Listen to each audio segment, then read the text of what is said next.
देवेंद्र फडणवीसांच्या अस्तित्वाची लढाई आहे असं म्हटलंय संजय राऊतांनी। आमच्यासाठी महाराष्ट्राच्या अस्मितेची लढाई आहे असं संजय राऊतांनी म्हटलंय।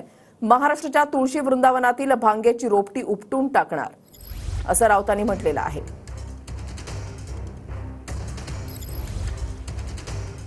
फडणवीस यांच्या अस्तित्वाची लढाई आहे आणि महाराष्ट्राच्या अस्मितेची लढाई आमच्यासाठी आहे। ते त्यांच्या अस्तित्वासाठी लढत आहेत, कारण त्यांचं अस्तित्व गेल्या 2.5 वर्षात देवेंद्रजींचं अस्तित्व पूर्णपणे संपवलेलं आहे। आणि ही महाराष्ट्र राज्याची निवडणूक आहे आणि या राज्यामध्ये सगळं सुरळीत चाललेलं असताना फक्त भारतीय जनता पक्षाला आणि त्यांच्या बगलबच्च्यांना त्यांचा पराभव दिसतो आहे। म्हणून जात धर्म, हिंदू मुसलमान, होड जिहाद वगैरे वगैरे विषय त्याने आणलेले आहेत। देवेंद्र फडणवीस यांनी खरं म्हणजे महाराष्ट्रातल्या वाढत्या बेरोजगारीवरती युद्ध पुकारायला पाहिजे।